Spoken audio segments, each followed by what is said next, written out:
Chibia any and some for fry ebobo banana na ya se one so showdown jumedie die Monday Friday sibia ye betina fidie mu anum say de be som no matana se de na manitu asen sama hodra Mensah aka no e na meba beto mebo abom nchiremu ankasa na ne de kan ya wo hwe jumedie ya mehwe so obe subscribe to the channel de ama mo share video ama unu bi na afia adwenche biara wo bi asoro de afa comment section na say ede ama me na koye wo kuoda de about 3 p.m. communicators beba betena sesa so and ambreko nanim ne sama hodro aba won krata ne mu ne ade nyina no hana ATP obeto ne bo na wa pensen ni nyina mu ede amaye migusu aso aka mahwefo nyina say the base movement mega worker ebeba so asante mantem hanum say nyame yadoma on the 3rd of July and a work no eba so just say ampaye bedwat wunya register ye and be a member of the base movement am pacho oko Google na ukobo thebasemovement.com forms no ebeba na wa fele ne kama na afi officially wa ba be a member of it so na 0550623377 and also ofren kwade a me ba chompenifo bejo so shonko na komotwetwe wo honom no wo mo ne wo atwetwe ndwumako bi so adaroma e na ne matna fidie mu hanom si ya medi shoulder dwumedie no esomo eye Danis garage wo mo se ka bi a wo pato bi a say ye lunch Land Cruiser ne Tacoma ne de keka ho nyina no wo mo obi ewo wo ma share ya kyese wo mo cars ne de eti apo ankasa nsu ahya ase agyese etoto ne ade o to ka no ye papa preko de engine dem no eye correct ankasa apo mechi akwan a wo mo ewo Kumasi asokwa wo mo ni TI Amas na edi nhwenim saso na police ban for so asomase no so no wa posho etutu ukotodwe kyese wechi nkasa ne ade nyina no ade mututu wankasa mepacha onya police bam ni bia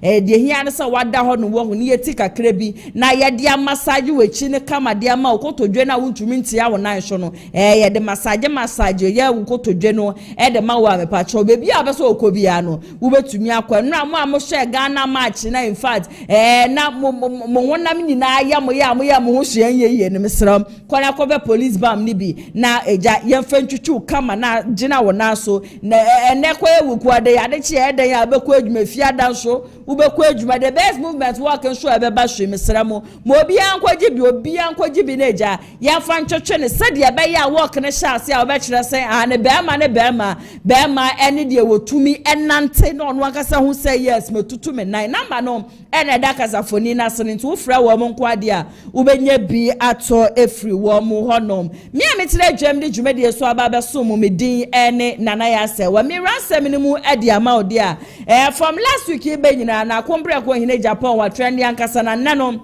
ono abo Osei Mensah wakasana ne sama waka nyina no afa military hospital no ho wachire branches afa military hospital ne hyase baby ananka kane no eye the original place ankasa anko mo ba besi eye afa military hospital that is one constituency so ame but unfortunately wo mu hu se honom no eye baby achase honum so a eno amo eno wo ko hu yewura otumfo a wokoma wo mo asase a enna no wo mu kosi afa military hospital no ewo honom agese Kennedy akompre ko ine Japan ba bonten be ka se 8 years MPP aban ba ye nyina no man ye bibia mfamfa ho no na Osei Mensah bonsu e kasa de afa ho se ye ra akompre ko kasa de a wone no enya adwe no so se na Kennedy buefu na Kennedy tutu bia ono akasa monit came as a shock ankasa edemano na so still na wono and Dr. Mahmoud Bawumia a selected na se won bra na on be ye chief of staff Enfema ne de wo mbe koso ane Kennedy akompre ko ine Japan na kasa se de be ya de bia de koso na kuma mu no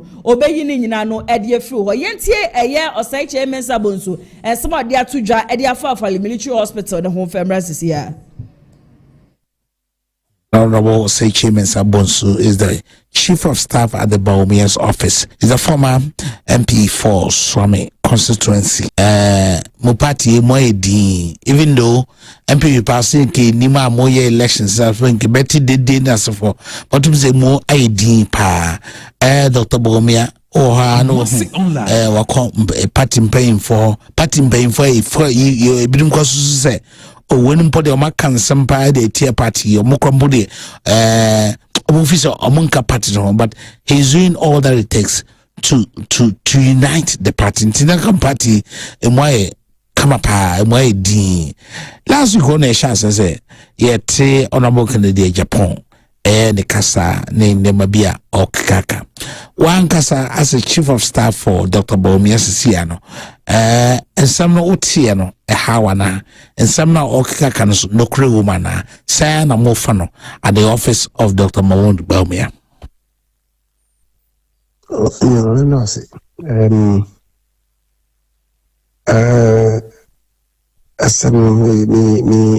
bonnet of make I say it came to all of us as a shock. Na so as someone kasa obeka no say MPP breso ebeto hospital ya anye na hwe no I'm saying no nipa ni no na Mensah ebe reacted to it.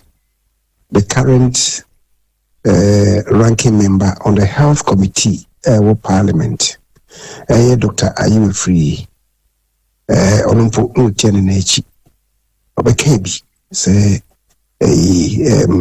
kasama yini online enye no kresa na Dr. Mensah so no so to President Kufuor efo na before then kura konfo no chi no chief executive and so on also Kufuor aban no on to President efo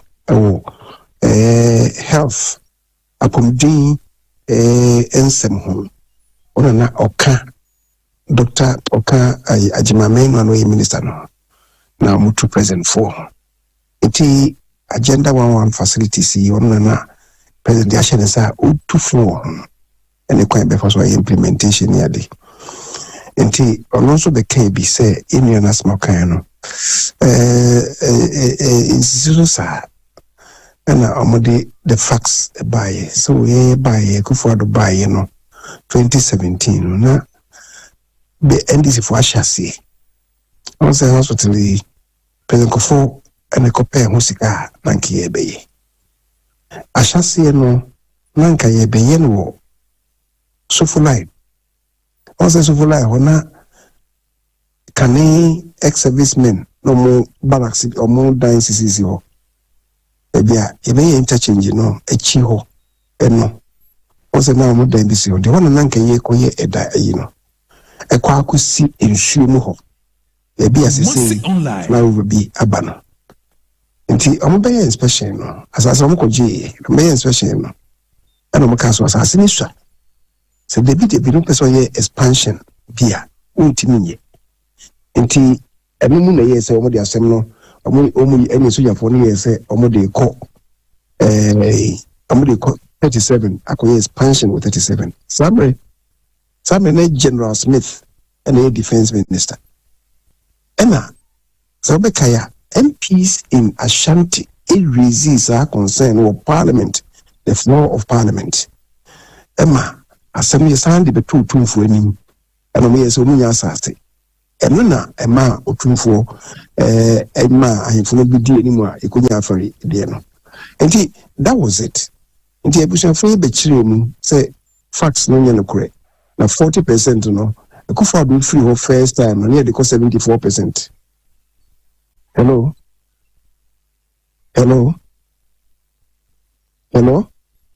ana wo meet you pa na na ko bi ko so hontina you sorry they are my okay intina me ka say if anything Kufuor do free her the first time what they call 74%. Okay. From 40, they call 74. You will about 98%. No. In the end of the trim. And na you know, sign be a sign bemu, and a car and simbi. I mean, a bemu any day.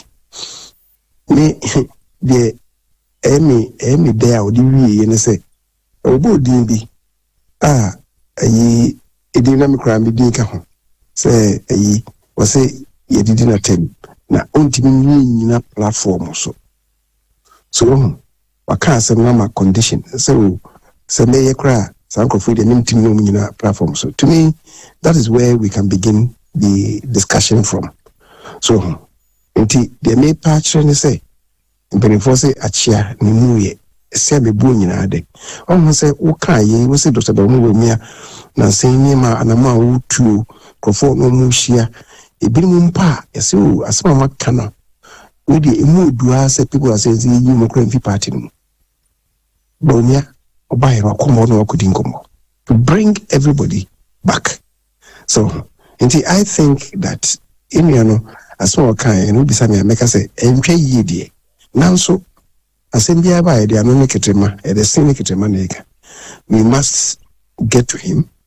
Bawumia say no wakodebo. And in the crack of Chassis, I'm a BNC. And we are between and from we are make us and from a bonny and abebo, but me say enye adia yintimi resolve. And we'll still take steps to have some discussions with him. When we say party na ankasa we party asem party na ankasa so a bit take or so a decision on it. And then we'll move together.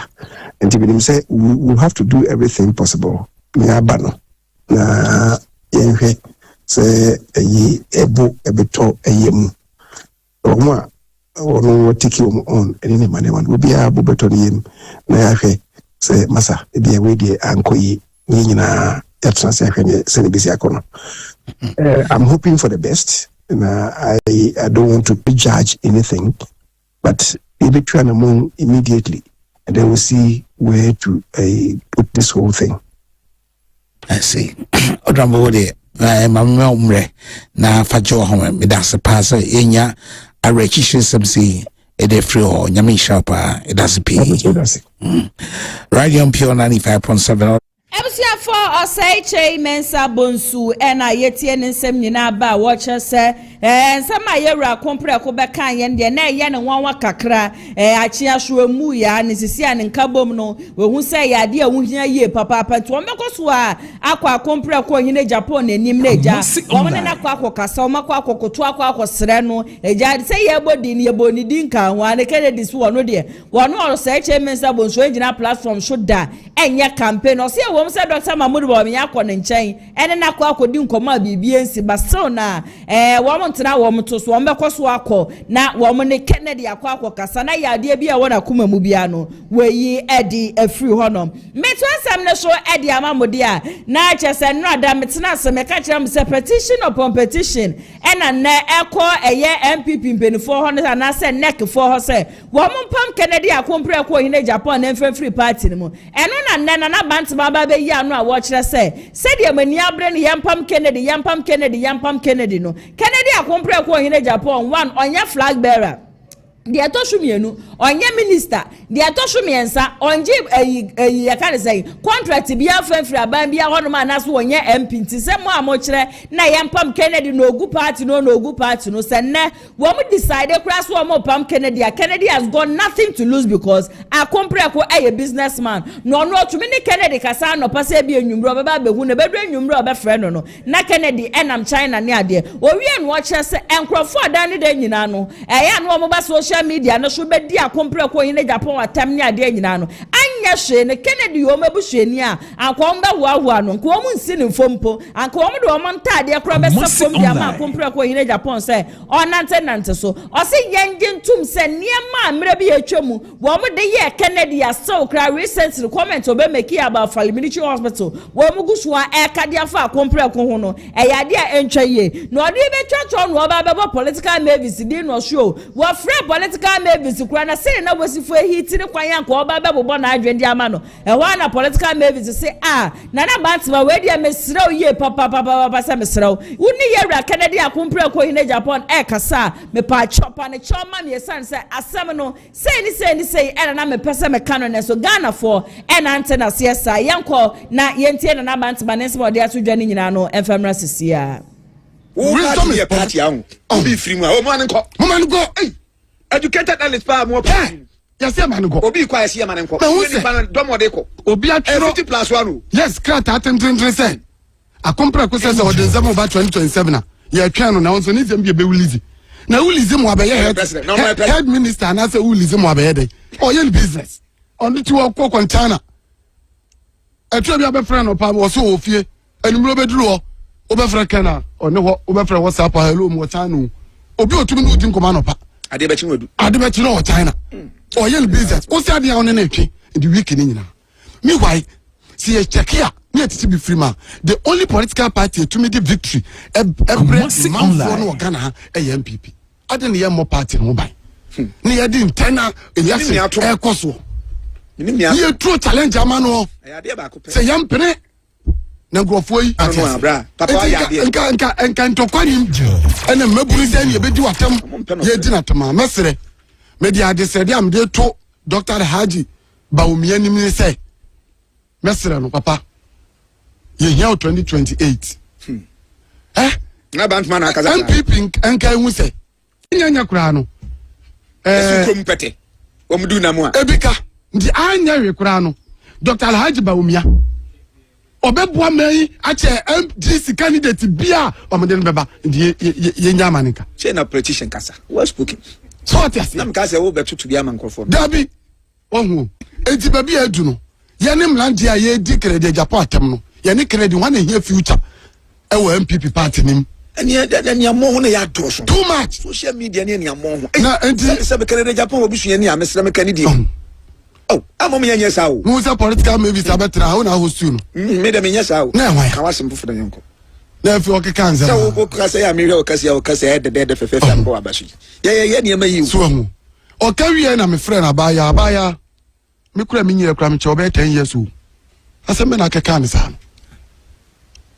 to boase wo voice online baby ase na sabi o me Ashanti regional minister o che kakra bi ebi aka say ATS bi ana say bi aba na nso be dibi to boase me kan wie na o se bra panyin fambo ne cheme good ma anya de nice one na asem no na o pese o kase enye no prese MPP nyari me ko tim kura bi o hili ade a wo san ko akiri what you say enti no pache na emom so kase obetra fidi kase so asa kan on do be sim san ko she be wi ase na atwetwe enti no me be mi wurai se obi aka mo wate a mehia na mpe na chema no so me se ekonya me fa so a me bufu ya me fa me wadwe se political maybe dey na me ne de ado ahoma so phone so de ne ba ko angatena ba ko be hank up eto bia ko me ba fam afi me kasa wie o ka ni de wie na mse abaya akwapa no kwafo odi kakra hu no kure me mo amo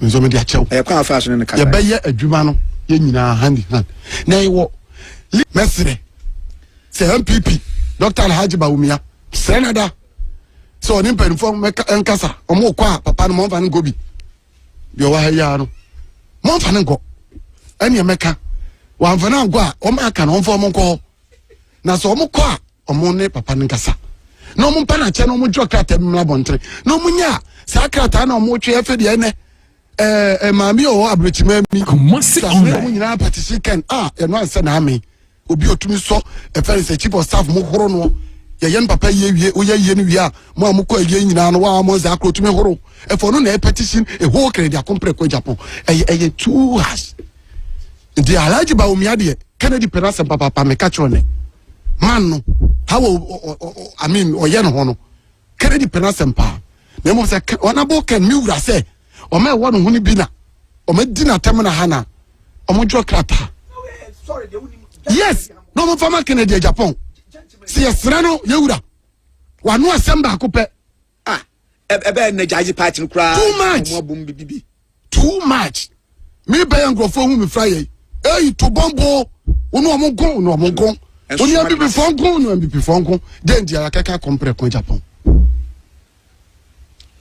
ana ba tuma na wo so akasa ma me hu se in fact asem na na waka no yen mabunu no ye hia o man ni yie die ne sim panifo ne die ni no papa oh yes omo de sabe na no ya papa e keti am wa chat no kan ya mfa man mabunu wa dua ho abojo se dem ya mfa man ma hon video credits nan confirm angel wo ma daroma e na menya video we ya me de be so mo nti wuti ensama na na bantema edi tu dwa wose yewra Kennedy akompra kohine Japan de nanum kasa ba akopɛ ebetumi edi victory abra party ni 2028 wana wo mani abre so wo mo petition neck say yempa makompra ko free party ni Kennedy has got nothing to lose and wono onye minister wono awanya flag bearer bi wono awanya MP bi amkasa mo pamna eyade ebe ha adwen but enkabom so eyade awunya nkasa ye nyina ye ni Mensah amanfo kan ye efa yewra Kennedy hu na anu ado oba ye obabobo din ti we kra nya ade efianse ye be ko akire ni ade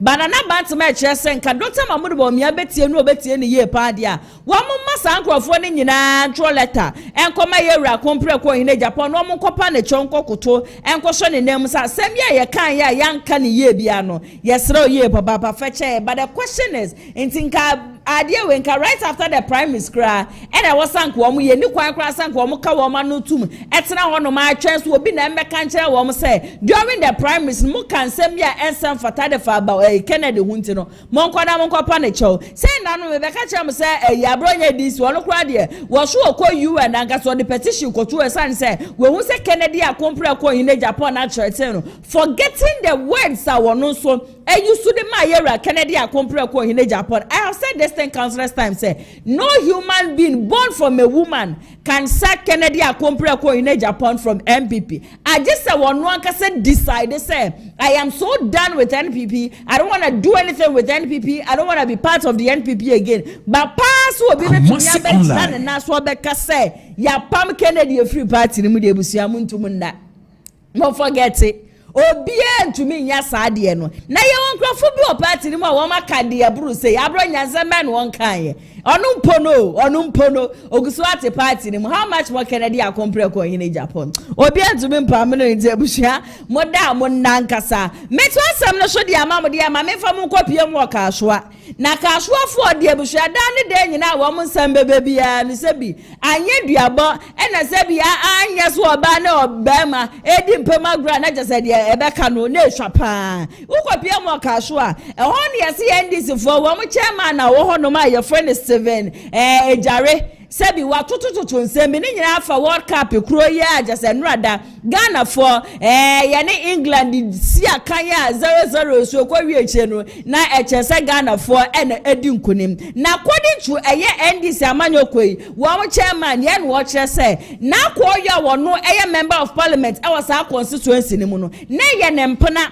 one na twempena pen na ticket according to sources no ye de ba ye say ja MPs ni nyina nya slota ubetumi adi obetumi di obi abehjem na nipa no akọ na wakọ akọhwe World Cup bi na no na according to chairman wo beso wo kire se sa ticket ye ba ye na nko no wo ye chairman na wo bre wo boa NDC amanyokoma NDC aba abemu no anka na akọ yo nya sa slot na wo sanko wo de ma wo no chairman no na chairman ni tumi kọ no akọhwe World Cup bi na so na akọ yo amfa sa slot no amfa ma no wo de kọ ma ne hu keni na buhye ebufuo na no anu no ene papa ase so okasa na akoyo ye ne mpena sebi na akoyo wedi ne da wone na dada chese ebuhye ensema esoso ankasa ena honorable Steven Ajawi wodi atudwa chese ma sure wo honum shubu efu style bie before that no yanko tie NDC chairman na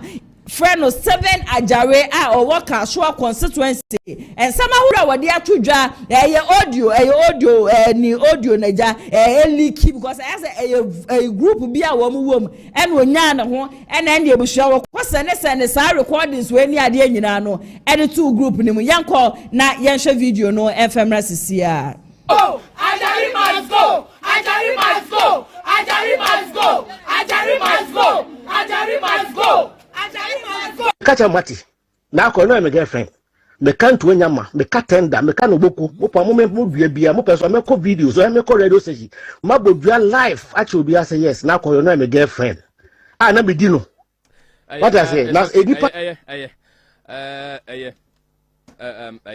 and some wo audio no good morning Kumasi online for ni atitiri for more platforms o chairman Stephen Posojare and I'm a digital chairman me make a platform you should da but because I must be nipa me nipa a moja e wo me mu a me wo yere e wo mba na platform is de bia yeguma ni mase ni yese ni amafi eguma ni mase yese ni maguma ni mase but now call your ekunu Yusuf also sido accounts Clifford ai or platform is be kan sem bia odipa kono ye nyini mfiso ye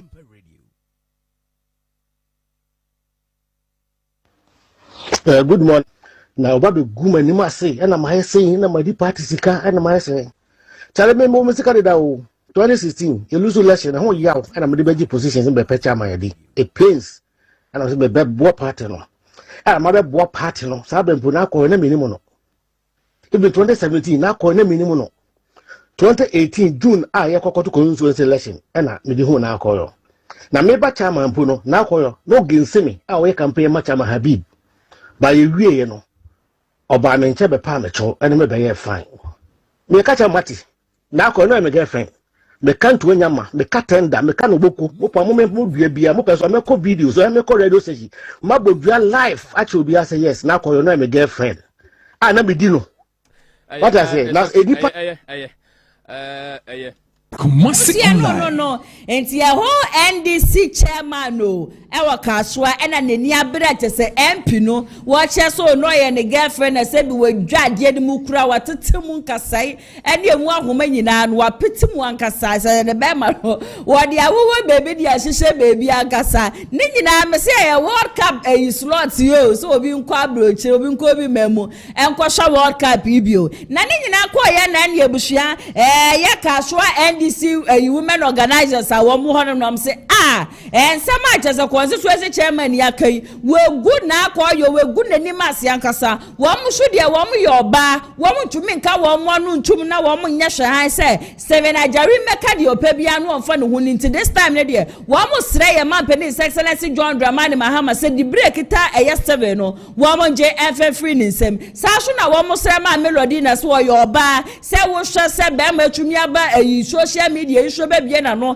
edu oba fofra wo yo oba wade fo so krasa aba beto abefo the video so say be wadwa na japade ni mu a ensam fata wo mu ye no mo ba na jeropo kwa agema so ye vice president din say wo kwan bia da chasa wo mo be fa so a wo me pame eya wo mo chairman ya your friend Steven Agyari free party ni mu no wo mo pame na nas wo mo suspend in the sense niam chasa branch ya ba bonte be kan ye no eye nim guasesa man kasa ye ntie wo mo so nsam ni nyina no FM rasisia Kumasi online Agyari must go Agyari must go Agyari must go Agyari must go Agyari must go Pacho ni ya president omumba suspend Agyari ya wa ha constituency ha asa chairman Agyari ba but chairman Agyari ni time is too much wa ba the same party na chicha party mo say party no and suspend yan pa no kwa bi ye ni chairman ye ka so ye ni chairman bi mo yan ka say be fa chairman yo sankampa oye bema oye bema odi mu a me did so obey audio dia betu all the platforms say only your MP ada nti your friend international chairman your friend national chairman your friend mami Lodina your friend mami voice say yes from the all the MPs amu yamba ye kwa mamba nde ya yamba ya batan your friend mami Lodina biem ye mami Lodina your friend biem sada na yama 7 days no say auntie mo ye papa bi e be ma yakoma ato ye ma ye be go naked say ka so for dem ati yenka yetimi ye bibia bi ye be go naked ye ade aba ne office ho sa na ye pese ye nyabru ko kaswoman ye nyabru ko ye nyabru women organizers are one more ewo kaswa constituency and I yet say woman sem nyina ba wom se woman ya bede ko wankasa esansa wom chairman aba begu wom MP ni mase me say MPP ni NDC di abusha party mienu nyina ade chedi ade se bia esama hodro da the free parties mienu we emu eba but in the first place impono as a man because onya abofra and me can say Agyari he is more than 50 years if as a man because of World backup slot na MP e de akoma ne kunu se ne kunu ko bi memu no nkwohwe match a wenya de wo sa wo ba bonten na sebi platform ahodo amwe na wo be recording de betum sebi wo ne MP no ada. I don't know what he was trying to get me nimade na wo hwehwe na minim de ba ne tirimunti a wo ba bonten ebe ka sa asem but frankly speaking this is below the belt and penim gu nanim ase na wo ne nkola kra sebi wo mu dwa tweskele mu kra na wo mu ka wo anu tum wo hia na nwanko nim sa brantie pa wo dwamu peso hia na wo twem kote na de papa pani ni bebi a wanyina dui wo na wo ba social media no so aba be ka cha ma for za wo ne na akwoyo akwakwada na anu obi kura akwakwada news wo dwa obi tweskele mu a we ni news anything na wona na nchempra na chempra nti wona na chempra na sabi what timu ahoba nyina wanya de akra wo se oba abonten this time na de ebushia ma nyina Seven Agyapong needs to come out and then render an unqualified apology to the woman. Moreover, Asanso ye married woman. Onye single say bia oni obi a Asanso ye oba wadefo a woni obema ene dasho de nti wo ba bonti aba be ka sra asem ni kunu hu sen ni kunu enya na na say no we shouldn't mingle family matters and as a family affairs with politics. Frankly speaking, we are sad de nepa dia na wanya de he needs to come out and then apologize. Me to asem na so e de amamode asem medical ya ka say MPP ni NDC nyina no se bi ta o mu nyina wo mani so party mienu nyina no wo mo eye pe ma me fa mo kopie mu obantema constituency na emre bi atwam ahun akompre ko in Agyapong de bia meka say he is the godfather of politics and this man abrani abrebia he sees the future and I am so happy that this time na akompre ko has been vindicated. Ebra 2023 mo hono ma na Kennedy pressure obeba be ye flag bearer diama party no okopie mu e wo Bantama constituency eni ama bebre na akoso kasa wodro na e na koso ni ade na se ye beka ya during that time no akompre ko hin Agyapong ni nua be ma ye friend Raf Agyapong na wono so hwe nim so obetu eye Bantama asaso Boakye e de free constituency ni mu that was when na Kennedy be making statement be say eni ama asaso Boakye ewe constituency ho no eye niam ensem fata enne dey am na mo ka say delegates ewo Bantama constituency wo me just bie buhia asam ketwa ni nyina no efa album kro ye buhia ye kokoto aba say ebia mre na so ya to police station ye wie lecture for there so ekeka koso na ewia na aba constituency ni ade eno na wo mo hye say Asanso Boakye no akose to krom Nandi wo show wenim no hu said there be wu obi ajasa wo mpa ma asam wu obi a wo muame a no wa you din e de free album ni mu yesi akwoso but this time ne de wo mo tin to shukoko ankasa de akire MPP mpenfo say Asanso Boakye member of parliament e de ma Bantama constituency de shune wo mo to me ene ne nya adwuma de be da yanko na yanko tie wo mo nsem no emfemra sesia. Good evening to your viewers and listeners.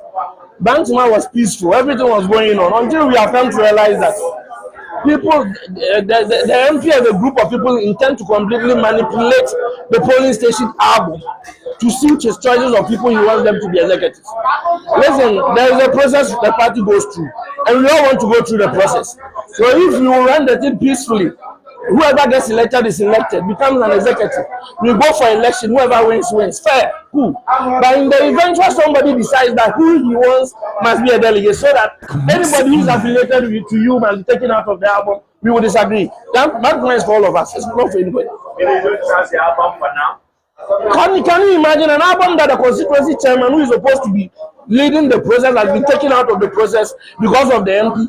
He has built his own group, running the whole show, and now they are taking people out. Somebody has been delegate for 16 years, 12 years. They are taking them out because of me. No, I don't understand. We must do a fair and clean album for peace to prevail in Bantama. Then we will go for a peaceful election. Who's controlling the current album? The MP and his group of people. The first vice, the youth organizer, a polling station chairman. Can you imagine a polling station chairman can come and put over 50 people in the album? The first vice, my vice, the contender, can put over 100 people in. And then I decide that, look, I want peace in Bantama. So be it as it may, I'm not going to fight anybody. But I bring only 19 people and you people tell me you won't put them in. Because of what? They will vote for me? Fine. Then the old delegates, so we all sat down, agreed, built a consensus that nobody was going to touch an old delegate. Now you are taking them out because you think they will vote for Fifi. Why should I keep quiet and watch the people who have suffered for the party all these years to be treated that way? I will keep quiet. How do you want this matter resolved? Peacefully. Let's just do the process the right way. We will do a peaceful election.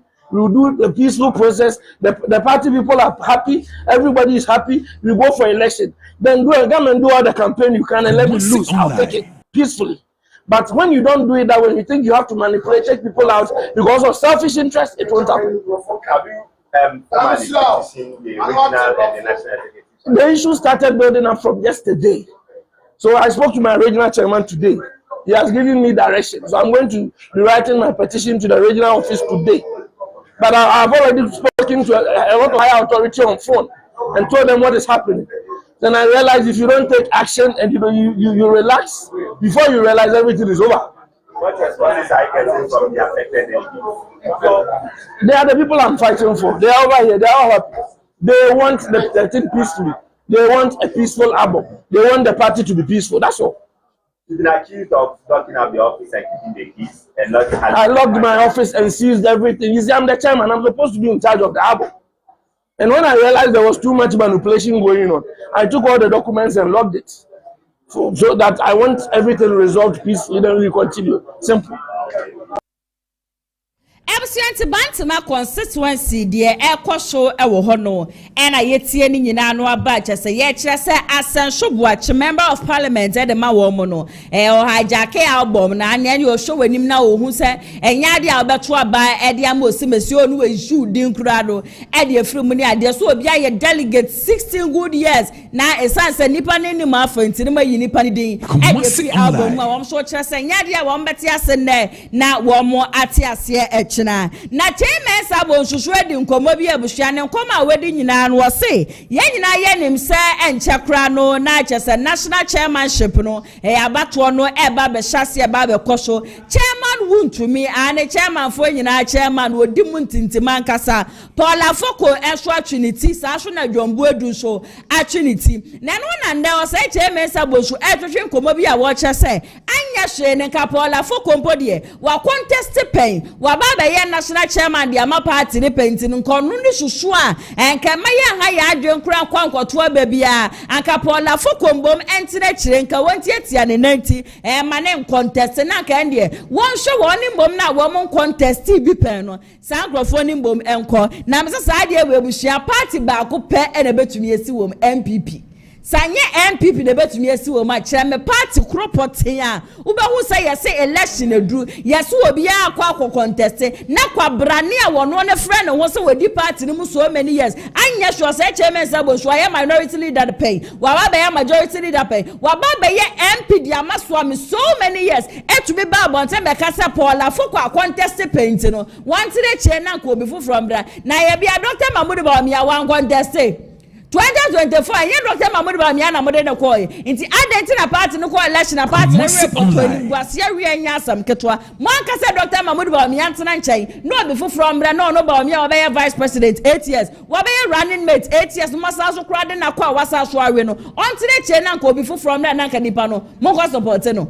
me say eniema achese party wo mo ye nyina asade no hu se en favor Dr. Mahmoud ba omi a Diaka we Kyei nyina ya sankwas wo dia wo plan de wo so hye nyina se be favor ba omi ade a hurray ba de ne en favor ba omi ade a na je se wa ba da no wo tamfo nkanya sam ne yanka ko se Kyei Mensah boju betu amba bota be kasa Paul Afoko wa contest so many years ntine ka wo nko ade a anka wo si fom no mfa ne support mfa mamanfo adenti na 4 years bia ere kokromoti ekokoto aba ebusia yenkwa na yentie ne nsem no emfamra sesi a Chairman among the three. You say, let's build a consensus. I cannot propose in building a consensus. You proposal. You say in building a consensus, you are prejudicing it. See, if it's possible to build consensus, I'm going to say that should be the we say, and now, see, the point also is that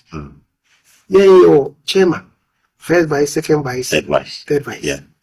Amongst them, you should have a woman. Okay. So in the leadership, we should have a woman. Nti se obenya woman dia. Nyina ye bema. What you say? I mean, I forgot baby pain to me. If you say, "Cause the poor out," no, say, "Me bless you, be a baby." Okay. Me so experience and then you know, me buy a million. The guy don't know. I see. Apart from the fact that because we're late entrant, it doesn't mean that you can wish him away. No. I'm just saying that because what you are see paying it. Step your side like a boy. Now what they are taking because consensus are making because he's been there. On the part of the two say, yeah, I get you. The castle is in a bit. I think one year building consensus because I can't a man waiting. So that's my own perspective. Leader, but that's another thing. MC Honorable Osei Mensah Bonshu and I yet in some Nina watch us Anya Sheno Pola Foko, a baby dish painting. A car one on Quadia, Kawansi foam, now one shame said you are in a chairman for in a chairman went to me and one more presser, chairman went to me take you when you walk as I said, Paula Foko. You will not step down today, you will not step down tomorrow. Paula Foko, Boakye Jacoba, John Bueduba, and a chairman went to me and Casa Swodimunt. At the end of the day, Kokomotin Nebekasa said delegates and now say MPP for so I'm a chairman which you are Matu Abane Diamano. I have watched a cushion or Mopo Matu Abane Diamano. And I said, John Boyd no Mopo Matu Abadiamano. And my mom found when Yama where the baby apart and about bedroom and a part in now corner. And the probably ninja part in one. A bit MPP can sense and a crown one bush of no almost one of Sebi. One pour out and my mom for Sanya will crown. FM for Lubia Munya will be Obian contested. At the end of the day, you're two abandoned your berry, no, Nasani Pano Erini. Metro Samna show Edia Mamodia Yen said July 3rd, and a chairman won to me or Bequapium or Cote. Now just say, some chairman won to be as me. Just in case I had Yabono, no, and they say, or Bequansa woman, so one cancer on concert, but when say, and I asked him, and that's not haka. Messidia me who yan dear, I know such a man won to me. Said the amount for showing him so on could dance a woman could dance a woman. Me personally, I know such a man won to me on Kodaho. Nano come to Shabia, because I just a sound come to Chernum. I could see a decay, and they did sound come away. Nansama could see a day or decay air can say. Chairman won to me as Sasia or Quadia according to one was sure you could a brony idea just a shapa, a brono just say, Shona Babet say a brass, a brow, do any idea in a guno, and or the cases are some now. Chairman won to make Kayana your trophy. Now a career yana Zito should be showing a Zito say, on Wakasa when him. Oya we ye papa sen sama chairman won to be babonten. Ebeka ye nyina na nya no kre na odike kasa no en wo ka bibi say at the end of the day ya wo mko asase ne so kwohwe ebura chairman won to be adua no wo mo ne na naro dan ko ekufu ade ya former president re koye na nado kopie mu ho pe en na nado ka say Chairman, what you do? Fracadam power, your crown francasa. Nasa sema just an another dark good kind as it to say. Send ye per obia ye be blamino. E one near my bonia sebi chairman won't to me a ya. Nanado dark good and you be a was ye blaming a young call. Na yanko tezito in 7 years and femrasia. Nazito, I could say the carcassa. Or say, won't to me a fool now, you know. Nanado kura ko gina mu ka say hey want to be a crown for Wa say no hwe minister bi e no ko ye no mo say wo mo kwa hwe want to be a fool na ne wa bade ya me nyina ye nko no so odi akiri ko bi o say nanado gina o say want to be why and o say want to be o di skasa na so di ye for no was say nana $30 million o say hey odi ke want to be a o di kana kan yo enya so on se bindi kuma last bi na me ka kiro say untumi ne ho a kire no fan kora ne yemfa so bo mo de na akufu ado Kumasi online yenti odike na wapom hoye pa edo ba de ase manya signal say utie na so person bi o kan bibi kakra etie for e chemu ina ewiase o ya ko pombo ni palo se we ni no kra ma ho a Gabia open. Unim, a job from Kumasi. Radio. Nama ye adwuma road ministry. Tina mo akwata aba na regional office. Ana me ko se ko misika akam. Omu ntua beka. Ti me ko ya no. Saga na no mo ko ntua fomo. Awu nsuta kwa ama be poso. Ti me ni se di ko mo wi na sensibe. Melo. The land concession authority. President confirm ntua fomo. It's what I have in a cocoa. You got in the plan more, and I'm so much. And I'm a trainer, says the big camp to Insuta Kwama person. Yeah, make a form hobby, and you'll be say, in fact, we're real. I could for the car, you're conformed. Because I'm your amount involved, but I'm catching one. Na won get into a thing na shi we na e wo afa na motule tula kusama ye nyina ya ba fita kwa ma ko so Kumasi online. Papa we ka so state na me ni din ye no so agbo fo kakaka wo mutumi follow side na le dia na boa matches or the irrigation modern technology na ye do ma no o bi ta mo se na tuo ko tu ka ma me he na wutiri de wura fa no cheta am so mo bia boko ma si obi mu na nya brofobia so e brofobia e nwanwa wetie nya ko to frame a wutiri ni nya ni se be ko obi da na be ba ewo bepo ewo ensuom omudua ne ensuom ana dabi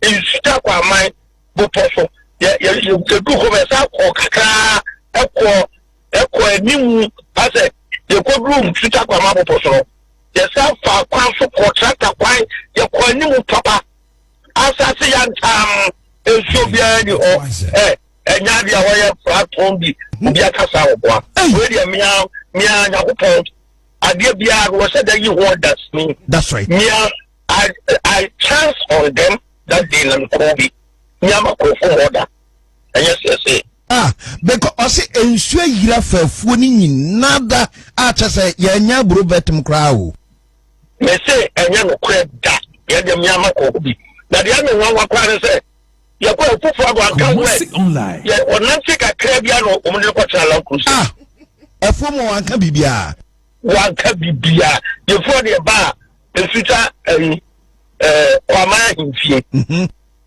ana ye ne ye ko kwa ma no ma abuga kakebe wona akufado kasae adan kwa na memre beyi o mo se ofo no ye se memre nda fo siri Zito wasi na ejidabro mtos ha won't me akufado na ama me wakene on se nipa bia wogegi obi so cha on se last na me ka se akora bi wo ho no ebi kura wa ehunu ne papa enti no ode ne eden nom ne ade a no ode ayeye obi so wo ho no a di opebia ne papa de bema no se tirimu de no asai ebi nie na ewiase no kodwo se nipa bia wotibua se ade bia wo ye no eya wa wotiri ube hu se eyi ena se ade a wo ye no so fi se wodi bu obi a wa ube hu receipt ya wo mo ka se okọ ya wo ko gi ye no ne ade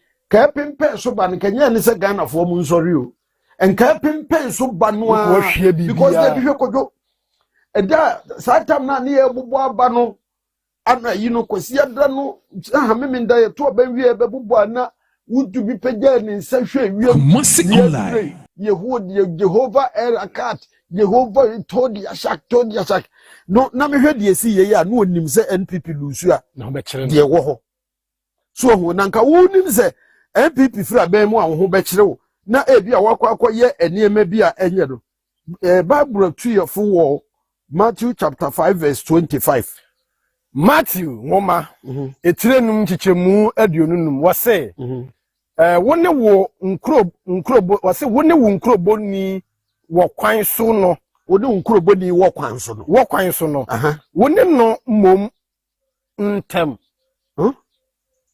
wone nkrobo ni wase wone nkrobo ni no anyiwu amfa wo wone no mo wono wa ba bechew president bi abechew ene po yando wo ba betre ho no ba be ka say wo pa president chew say na say wono president no kokoka bi say yenya wuntumi ordinary tumi say me na me president munya no wa influence judiciary na so influence wo mo na fe chena de na mo ka say won ma police for beche enkra ni nyina ye no kore so ye pia wa hye wo no judiciary wo mo de wo mo ho so wo mo of powers wo mo de wo mo ho and wo see the executive no say executive no ni we no any president no wo no wo mra me influence judiciary nka kire wo mo say wo ntumi asem ya ma nka Ebusia said ye chema wuntumi nka wo gusu a wo sha sanko obeti ni di ho na wodi kesu aba abonten aba be expose no enye expose ketu asa said ye obeka se insu aja se to de de mre bi etwem na aja se eburofu a wo ye nyina do se dro be odikeze na do kra be refu ni bo se wuntumi de wo ye krofa gasa nezito se bibi wo hono ma na se sobo bi wo hono ma ya fa mara na do dan kwekufo do sans wo no na esoso chema wuntume so agese ne aba bedru bebi a aba bedru ATP atena sensama aba won krata ne mu no de som ye ma mentwa me hu sema enje aba fo krata on femra sisia. Wow, what a nice cars. So peka eye niti pa afeni eye free so edi abadia. Contact Danis Garage. Hona benya ka tiapo a eye niti pa ato. Ka efeye eye latest models cars aba. So pe eye Honda CR-V. Anase Toyota Tacoma, Toyota Land Cruiser, eye Sparks enketenketin ya eye huba ube. Ninjina ubenya bi ewo Danis Garage. Si say need to be kwa yedi aba eye Honda CR-V, eye hybrid engine capacity no 1.5 entry fuel. Ubehu Danis Garage. Ewo TI Ahmadiyya opposite onwa. Frewa homa true for so 0550-623377. Eho ana Danis Garage ewo.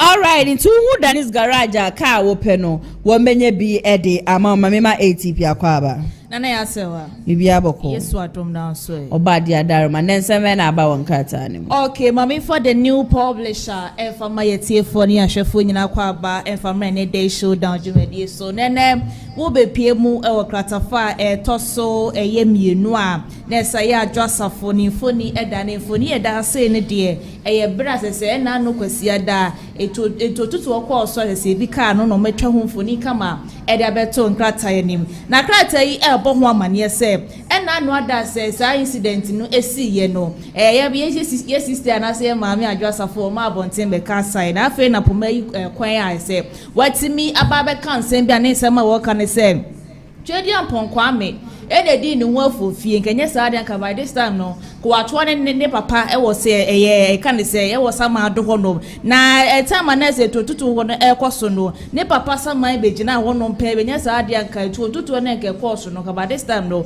ka yesu na aka se ne krata the new publisher bo ho amane eso wo ha na aba ne nchemu ase susu a na so no ani nua be ma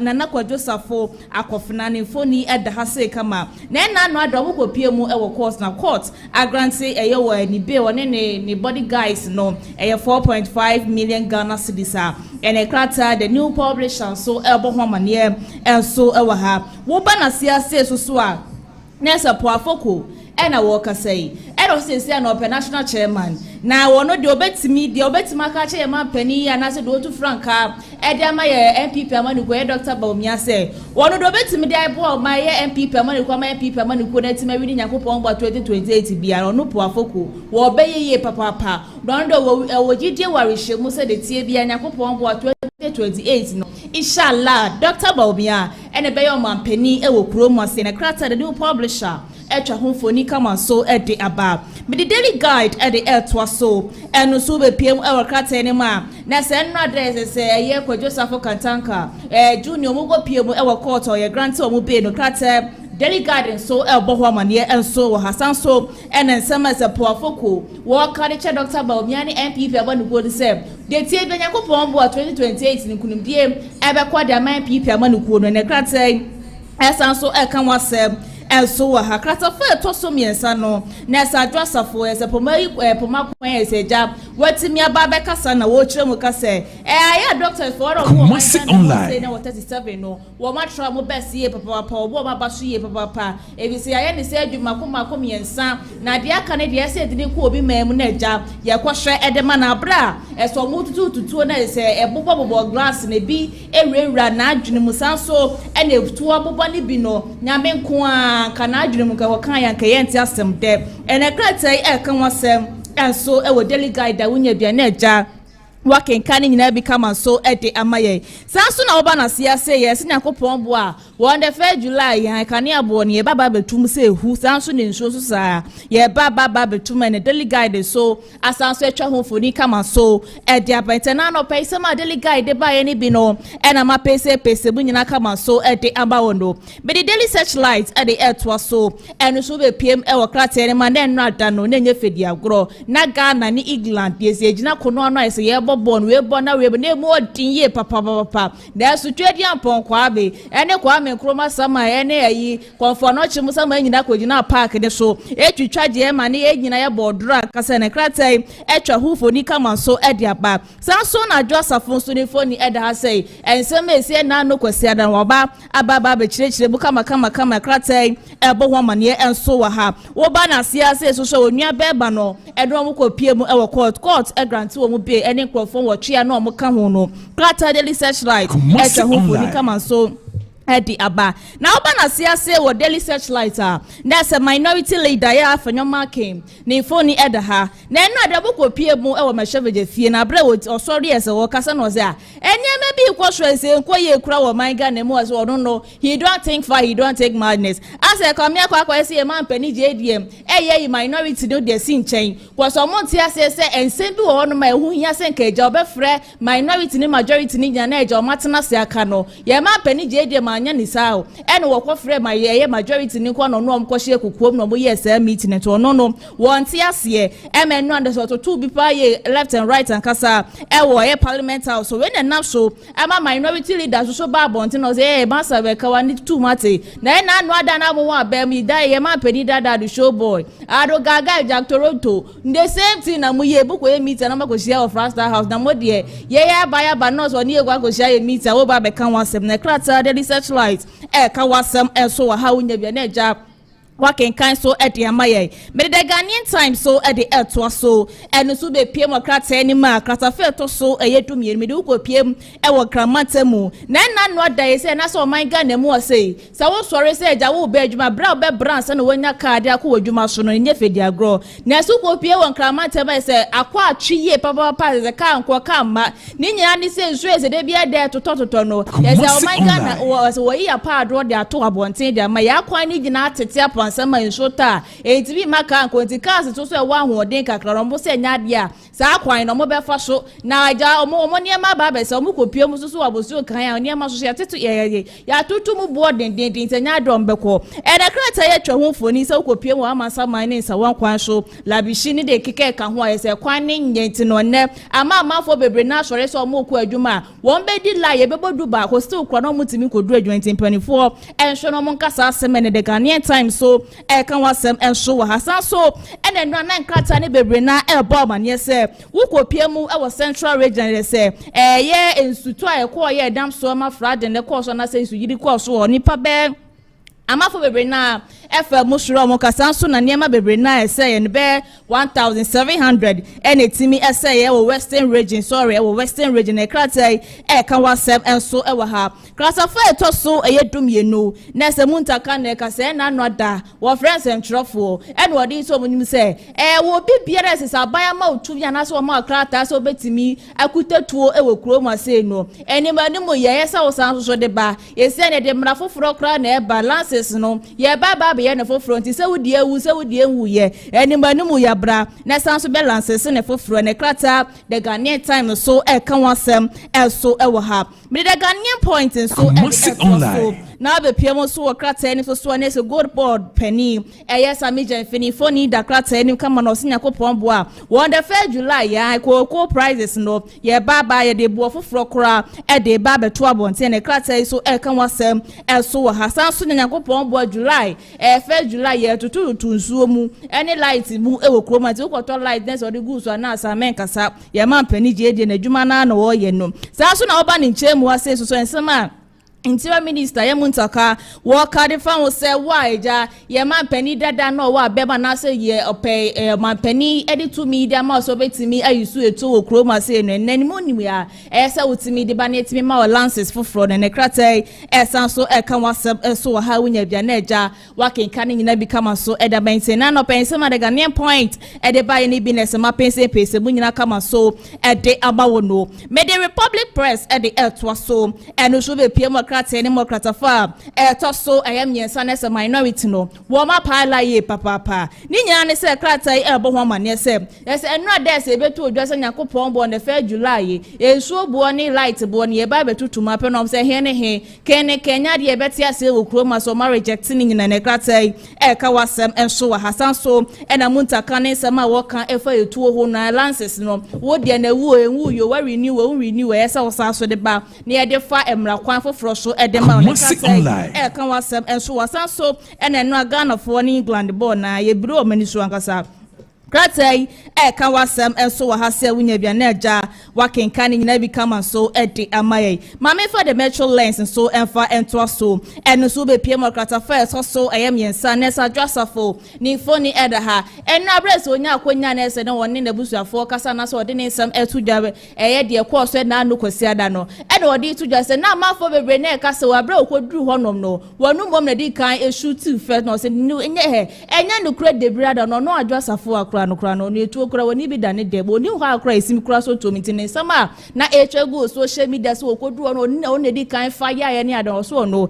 enya de wotu obi ene kratai the metro lens so kan wasam kratafa to so miensa Sanso na se ye light ne ye nso ye ba betutum kratai kan wasam so ha enu Ghana bobo ya metro lens so atwa ho foni kama so de abab me the custodian de sorin kratai ni nyina so na no be pie e kratai ni mamdu ko akopie mo weja bawe na ye jawi wo bon homodin ye papa enne wa organize a program bi ekoso sabe omo mani eye omo ya no wo mo etimi ehwe na eja omatima ye ni nyina kama so de ama omo a ene kratai the custodian so ebo ho amane Sanso ena akopie mo so wonsa wo madodua eye anodom prince so mpesua so no so the same thing ena wo ye no wo ho no mene kratai no custodian wetwa ho foni kama abeto kratafa to so miensa ene enuma wunya bia na eja wakenka ni nyina bi kama so ede ama yenti fodwo so kan sem bi e wo hase a wono so se ye nimanum ya man penny JDM ne edi samanikuo sika $208 billion bi a se fa eye nu boni bi ho no wo bon shase no mo hwehwe mu kama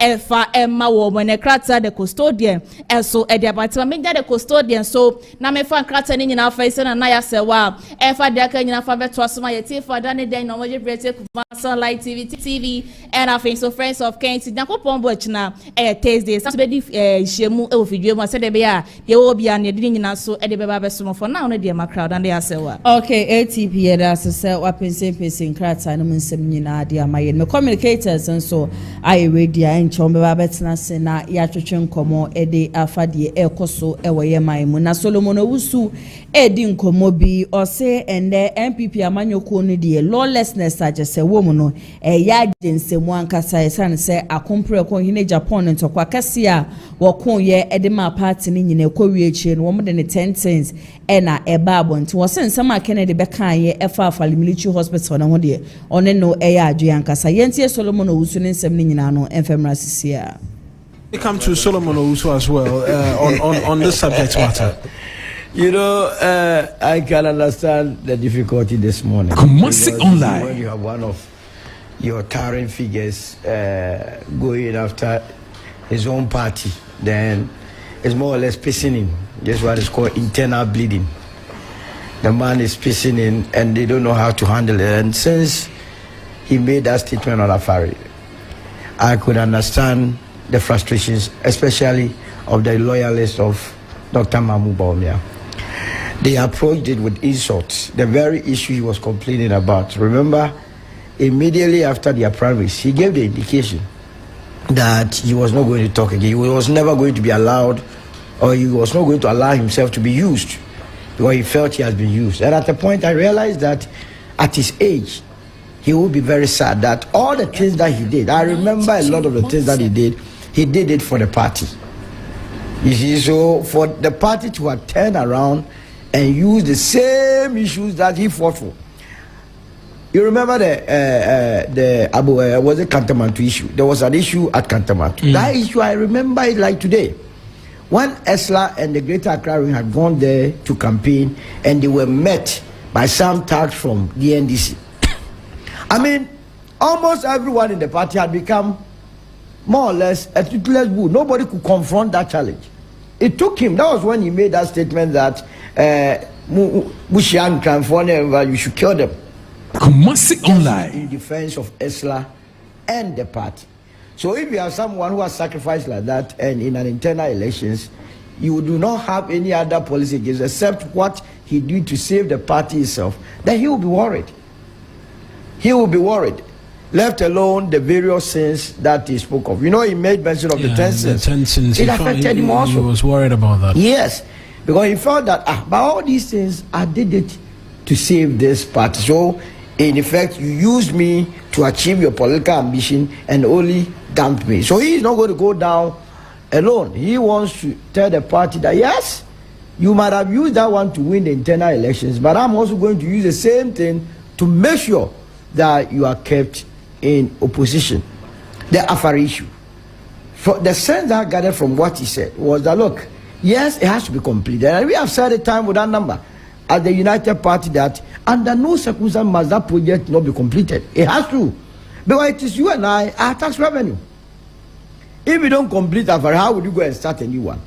But what he was saying, and which I agree, is that it must not be the New Patriotic Party that has to go to that site and come and tell us that why have you not finished? I mean, wouldn't it be a slap in your face that a party that just left office 15 or 16 months down the line, when, as a matter of fact, in 2016, 2017, we were told that it was 20% to completion. So you ask yourself, in the entire 8 years, what was the party doing? What prevented the party from completing the project, knowing the very importance of that project? And interestingly, the NPP gets its votes, majority of its votes, from the Ashanti region. So for you to come and create the impression, and if you watch the video when IU and Co went to the site, they were not interested in the project completion, but rather how to shift sentiments of the Ashanti people against this administration. And I found it very, very interesting. We have done this thing too long.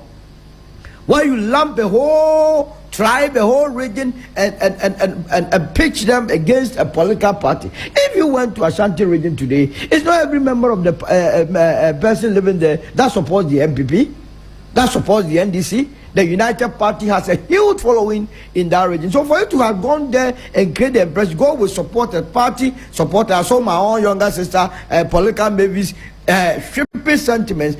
Solomon Owusu and Ayeti Nsem nyina no na chese dia kompre ko hine Japan kae no wo se onene ya adwinye papa ene ko a Kennedy akunyina dia ma party ne nso ende wo mo se eye Kennedy bone and 10 says of Kennedy kompre ko hine Japan wakasa ede afa hono me communicators yegusua ehwenyim sa mankwa wakasa de ma NDC amanyoko no obeba na waba kae hono nyamba ye de Tony Prempe okasa edema MPP amanyoko no watena sia mema na kwa abashom ko Tony miniaba bibia boko de miniaba twedi amponyankopon amade achi de na chise bibia boko na mu na emom aka de aban ne be ya ma ibotumbe yi na eniomanko yi no na just aban ne ye de no o ma ibotumbe I want say John Dramani Mahama be dia konya 2024 so in 7 January 2025 enioma bebre no aya emfa kwam ebite se oba ya no yi medi se madwuma me ye me nkotena fie now ye adwuma be okay na me Ministry of Lands and Natural Resources ba na appointment into oba ya na eja o claim se me nkotena fie upon my experience my certificate ni nyina wan hwe no se me nkotena fie na say no ha ama enioma nkoye nti in all there enioma nkoyi o yeboto mo ahwe Ghana for nso ene omusum 2-3 months be to light beam last year nkwa 2025 ya to mu 3 times e okromu a this year fe ni etwa half of the year ya to mu 4 times e okromu a ba akopɛ na ɔte so te ase mini aba ti Ghana for su minim si ebeba topics ni bi so adwuma sema o kan 24-hour economy bo sha akese o hihye ni kromu ane a ni nyi oba ehun de oye ene nkwan dewa no mote wo no mo sa okay mini aba I think say you know no Ghanaians who say ni o ma bi nkoye na minim say yebeba power ne aba be ni o ma yi nti anopa dia ma me che ti fo ne all right so mun nyina so ejo so enra Ghana na England match no hu ne say minia edi kan ma me mo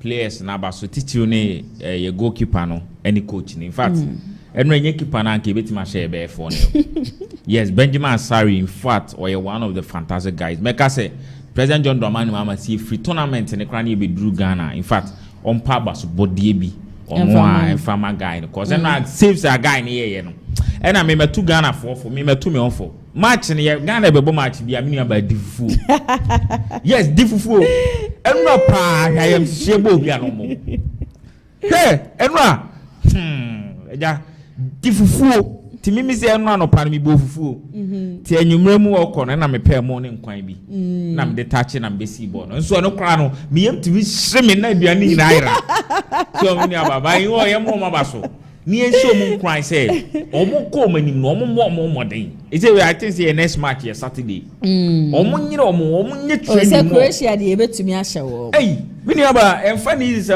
Croatia omo nye ticket but we all thought at least England there near them say ka England for be wie very good and no match na gasa na defensive match na no ya boy yes me say bentumi antena TV wan hwe me ni aba but wo ma na mako bie me ne kakra bi no mahwe be ti finals ni wie ya just a referee about the whistle and 0-0 I'm saying ya de cause no omo boy pa ye ka board ye omo boy pa passes ni ade na no mo nam 280 ni ene nam 53 ni ade aha but me aba bi na wo kan you de ni to so sanke omo no be say no ye omo antiman say ye ti ye be fa ne fo no aweka no ma be overcome ye but still na Croatia for share yen kwa I say no ye be kwa kwashia Cristiano Ronaldo team no for now Portugal but for now they almost share cry qualify but I was see a boy who so I was see my guys no and here omo ye training no more cause they say dey na me call my sister station bi na me kan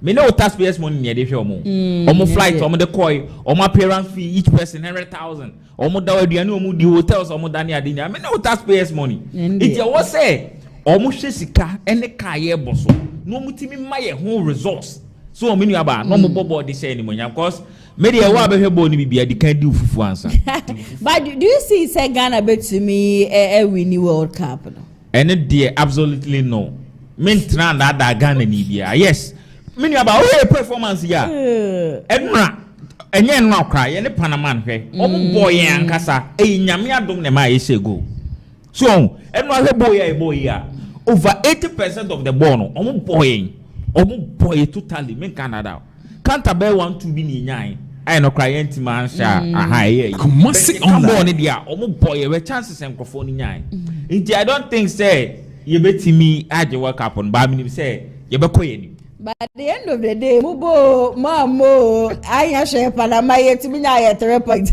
enra ye ro almost watch a point 1 point ye kita 4 points England so e kita 4 points see Croatia for ne kita 3 Panama dey so omo do bi besi omo be ka ho ma and also ye share nyame ya do ma Saturday ye next match ye share baby a be kwa akosi ye remu with the topics ye guso a try samankwa ebeba be ka ye ho to me ba fine when to me ambanso dia na ija communication no atwaso akompre ko in Agyapong statement on Afali Military Hospital mini aba my chatty for give na some question no crazy okay ole ko me a necessary o si fa bantam no na say bebre na we nu to mini am me chia wota for constituency o mama jebre me chia na bo Bashiru Gambo we assembly member Omoro Market Otafu Municipal Assembly in fact one of the hard working assembly members at Otafu Municipal Assembly mini aba he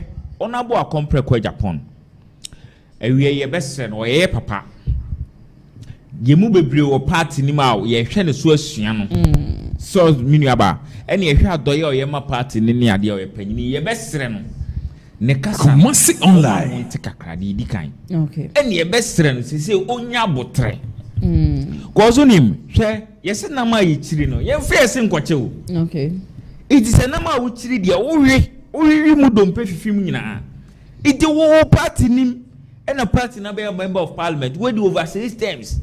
It means up a party no we donations the party no we support the party in all aspects. It did then a fair as officer will turn back the party no. Bibi nkoya ye kan ofie.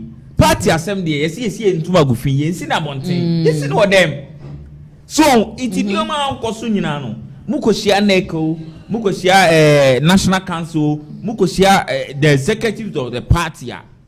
Na nka dia to animu na going forward no ye hu kwan e be fa so anoma bi o teach ma ye be ni ye ndc esi omo wa ba mu to ko bebre ko so na say finance minister na agric minister we ndo ko omoko so that isu ni nyina o ma cash with them finance minister so all release this car enfa ma agric minister ye di won kasa so it ade na ye de tam bi de ba be to abonten ginim say ye ba ba mu 8 years nyoma bi anko yie memetie de na me pe no aban ni Mensah anka ye ko opposition obi amebo ame esu mi guso bo party ni mi guso communicate ma party no okay ene party panyin bi ene obetima ka so ma me one city class since me started communication okay mi am sika na me de ko ba me resources am ya me ko na me de online ba ni nyina no mi say next dachi bi ana say yi bi no menya so mfa so e be sere papa ona bo Agyapong say onya botre enioma esisi ye eya afaridie comments or they ba bontini ade e say me was a party ma bebre petition party ni say